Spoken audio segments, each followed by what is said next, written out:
As we come to this season of Advent, we are perhaps just reminded that this Christmas is going to be very different to Christmases that we have experienced in the past.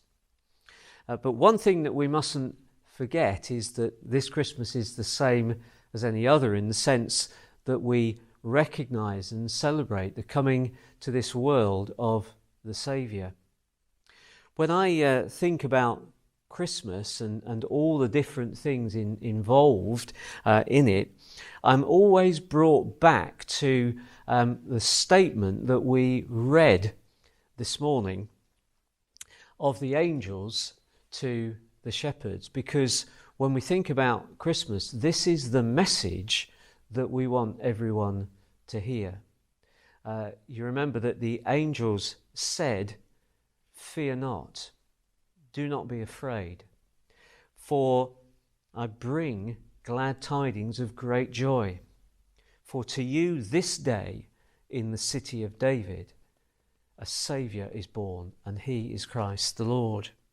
And that's the whole crux of the Christmas story.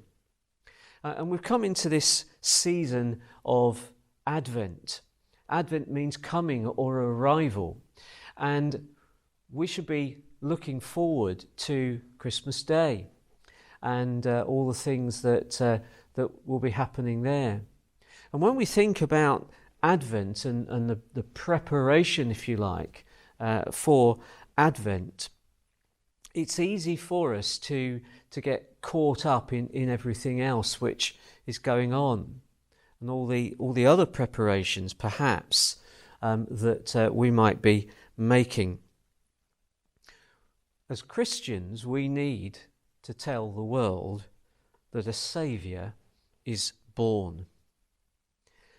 And when we think about all the things that have been happening these last 9 months, I think we might agree that the world needs a Saviour. Well, the world has a Saviour, but the world is looking in the wrong place very often. And perhaps if you said to people, what is the greatest hope when it comes to this pandemic that we're in, I think there's a fair chance they might say, a vaccine. That's the hope.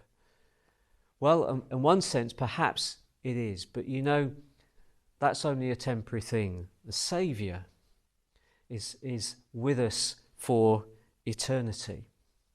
The world sometimes thinks that the solution to our problems lies in economics. Some think that the solution lies in getting rid of climate change, reversing that. Some think that it's about peacemakers. Others think that politicians will solve our problems. But the solution to the world's problems lies in the stable. And to be honest, it's the last place that most people will look. And if you're listening this morning and you don't have Jesus Christ in your life, please look in the stable. He is there, and he is the Saviour of the world. It's easy to miss him. And some of the reasons why people might miss the Saviour are important for us to think about. For some people, they're just too busy.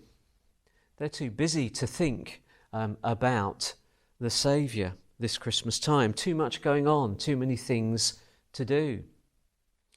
And whilst, of course, we don't like the situation that we face at the moment, my hope is that perhaps with Christmas being rather different this year, that people will have a little bit more time to think about the Saviour. Perhaps the change in routine and circumstances might focus people's minds a little bit on what is there lying in the manger. It's easy to miss the Saviour. And when you think about the people of Bethlehem, most of them missed the Saviour. He was right there, but most of them had no idea. Too busy, perhaps, to bother with the baby. The shepherds took time, didn't they? They made an effort to go and see, and they weren't disappointed. Take time to see the Saviour this year. It will be worth it. Some people don't have room in their life for the Saviour. And of course, in the Christmas story, that's one of the main things we think about, isn't it? No room. There is no room at the inn.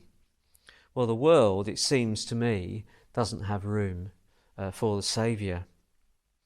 We're told that we shouldn't do anything that might offend anyone else. Well, it seems to me that you can offend Christians, but no one else. 1% of Christmas cards have a religious theme.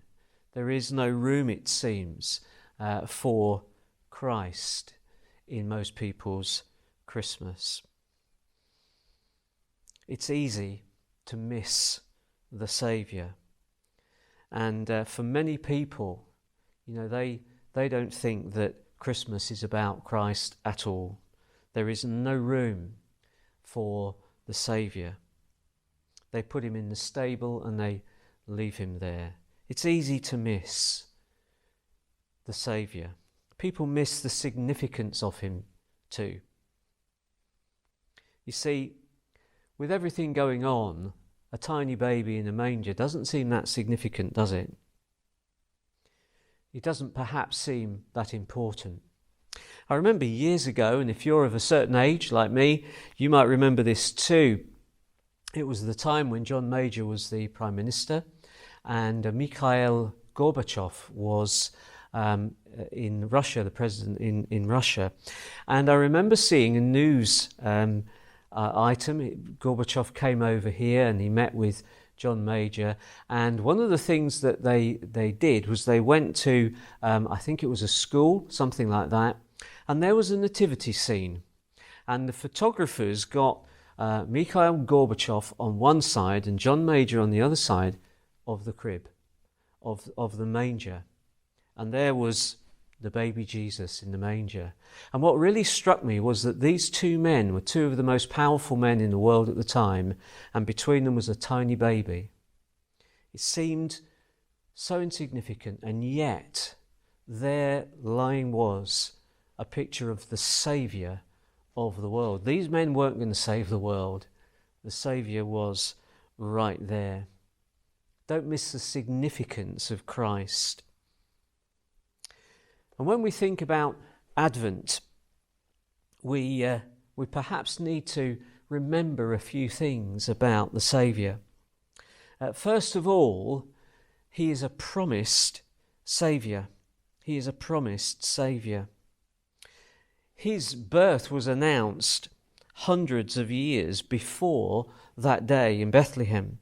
And one of the reasons why people accepted him as Saviour is because of how he was promised. And there are some very famous verses about the arrival of the Saviour. And very often in our Christmas carol services we read from Isaiah chapter 9 about the coming of the Saviour. There's also verses in Micah and Hosea about the promise of the Saviour, predicted, written about hundreds of years before he came. And it's not an accident of history. This is God's master plan for the world. Hundreds of years before Jesus came, there were promises of his coming. This was planned. He was a promised Saviour. And this is the way that God ordained for men to be brought back to him. There was never anyone like him before or after. He is the Saviour of the world. The second thing is that he is preeminent. In our carol services that we used to have at school, the final reading was always done by the headmaster, and it was always John chapter 1. In the beginning was the Word, and the Word was with God, and the Word was God. And it always struck me that was, right at the end of the carol service, as if to remind us who this Saviour was, who this baby in the manger was, that he is in the beginning, that he is preeminent. And remember the verse that says, before Abraham was, I am. Jesus was preeminent. Everything that was made, the Bible tells us, was made through him and by him. He is our creator and redeemer. He is above all things. There is no other name under heaven by which men must be saved. He is Emmanuel, God with us. Thirdly, he was proclaimed. He's a proclaimed Saviour. His birth was announced by the angels.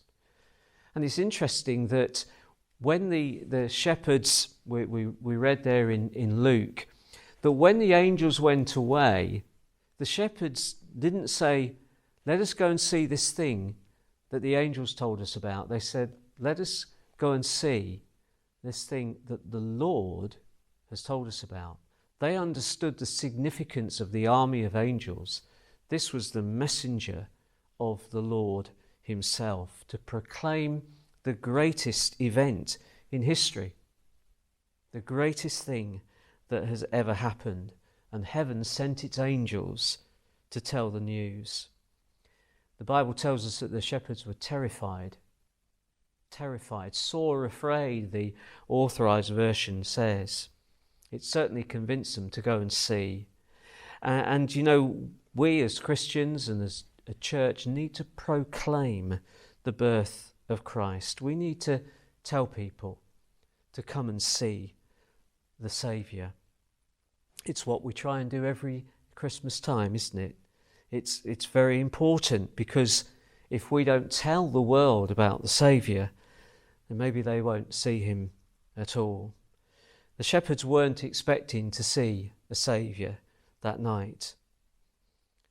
And perhaps you're listening this morning, you're not prepared to see the Saviour, but there he is in the manger. The shepherds went to see the Saviour, and they weren't disappointed. Fourthly, he was a precious Saviour. We read about the wise men travelling a long way and bringing the most precious and expensive gifts to Jesus. And what else would you take to a king? We need to understand that Jesus is precious. He shouldn't be treated lightly. He is a precious Saviour. And we need to give him the best that we have to offer. He is the most precious thing in this world. He is worthy of what we can give him. The wise men were not disappointed.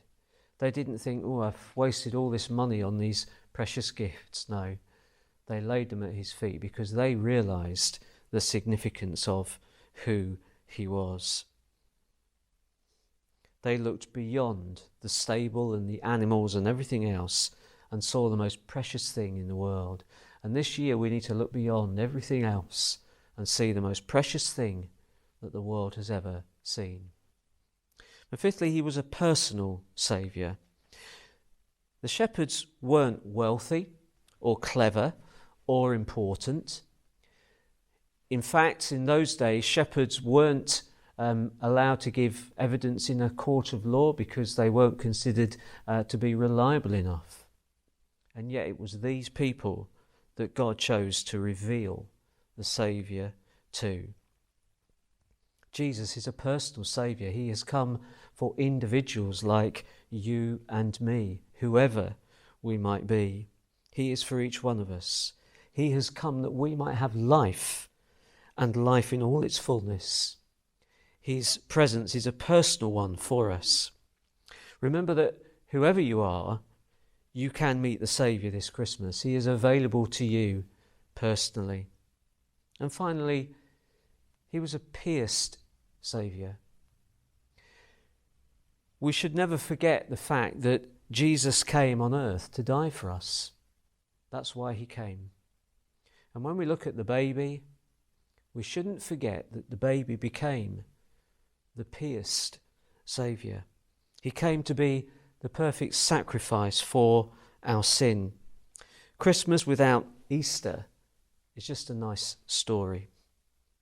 Easter is what it's about. The Saviour who the angels told of on that night, hanging on a cross, dying a cruel death. The Saviour that wise men had waited for and trekked to see, dying on a cross for you and me.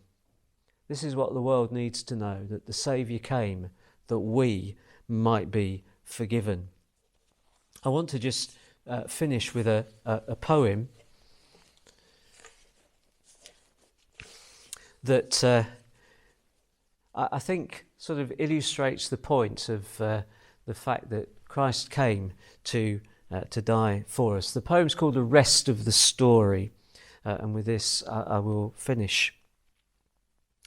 We are wont to sing of angels and the heavenly glory bright, of angels and their message on that peaceful, holy night. But so oft we end the story when 'tis only just begun, for we fail to give the message that this child is God the Son, here to give himself a ransom, crucified on Calvary's tree, through his blood providing pardon, perfect cleansing, full and free. And the tomb, thank God, is empty.